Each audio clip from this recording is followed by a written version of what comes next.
This is the first year where I've been involved in other things as well as the design of the Formula One car. Been slightly less hands-on than I have been previously, but still very much involved in the layout of the car, how it all fits together, the package, and really trying to eke every bit of performance out of it that we can do, but very much working with the engineering team.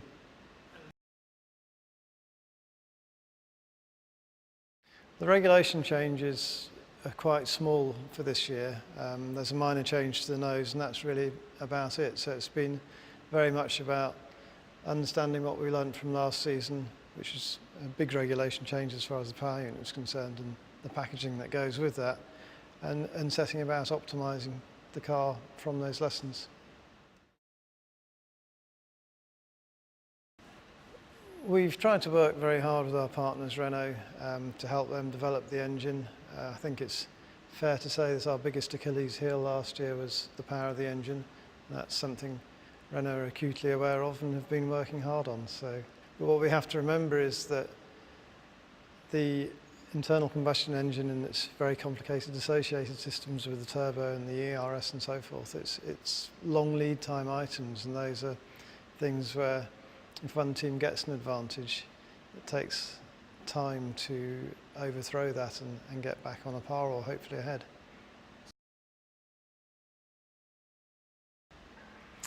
This will be my 10th season with Red Bull.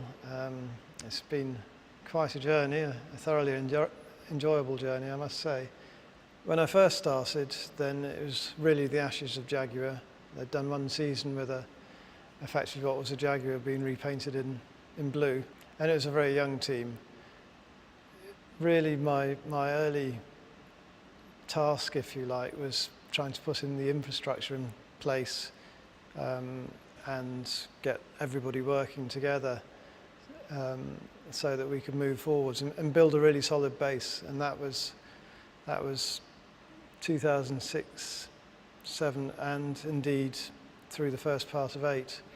The regulation change for 2009 is very well placed, because I think by the middle of 2008 we had got to that stage where we had everybody working together very well. We had good infrastructure, good tools, and we could really capitalise on those when the regulation change came for our first victory and championship challenge in 2009. I think 2009 then through to really last year was a more stable period, if you like, of just fine-tuning and honing and us all working better and better together, and that obviously gave us our string of 4 championships.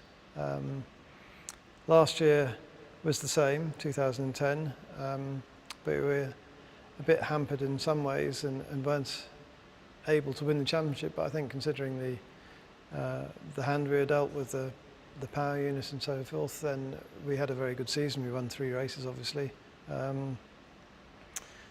This year is, I would say, the first big change since that early period, where I'm stepping back a little bit, involved in other things, so Formula One isn't my sole focus. And as far as I'm concerned, it's good for me, for my own sort of stimulation, but it's also great for the team, the team just below me, because it gives them the chance to flourish and develop and really show their mettle. Despite Formula One not being my sole focus anymore, then I will still be going to Formula One races. I'll certainly be in the first race. I'll be at the pre-season tests, overseeing and guiding and mentoring, and obviously still trying to come up with some ideas of my own as well. Outside of Formula One then, with Red Bull Advanced Technologies, we are looking at other projects. The first fruit of that is our tie-up with Ben Ainslie Racing on the America's Cup project, which is very exciting. I think America's Cup is, outside kind of the global motor racing umbrella, the only other big budget technical sport. And so it's a clear parallel for us. All the basics are the same in terms of simulation, aerodynamics, hydrodynamics. It's pretty much the same thing. Control, man and machine. So it's lightweight structures everywhere you look. It's it's a very similar technologies but applied very differently, and for us that's a fascinating arena to be involved in.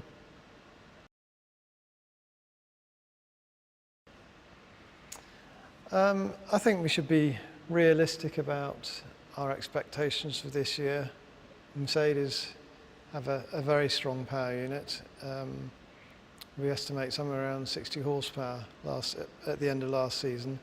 Renault are doing a fantastic job of working away at eliminating that deficit, but it does take time. Power units are a very long lead time.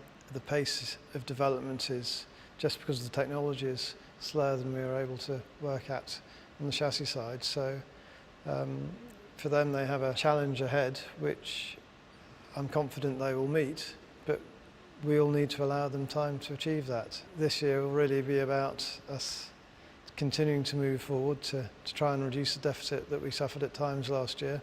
If we can manage the odd win as we did last year, then that would be fantastic, but we can't count on it. It's really a season, I think, which will be very much trying to extract the most we can and build on for the future.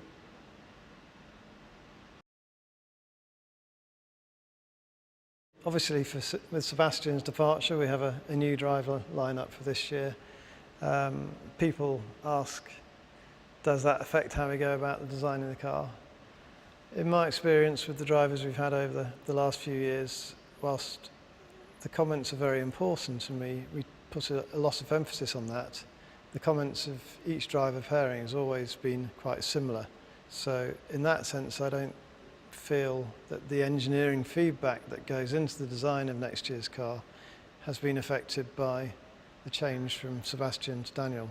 Working with Daniel, obviously looking forward to. Haven't really talked to him when he's been in the car yet, so that's something we're all looking forward to, a new partnership.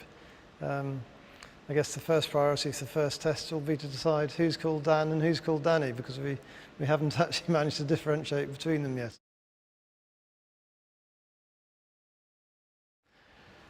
I think the combination of the two new Dans is a great one. Daniel proved last year just what a talent he is. We knew from his SDR driving that he was very quick in qualifying.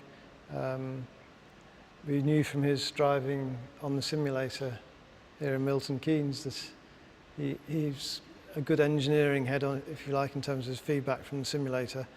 What we weren't sure of was his racecraft and so forth, and I think he showed last year that he really is a great racer. He certainly exceeded all our expectations, including my own. So a real great guy to have in the team.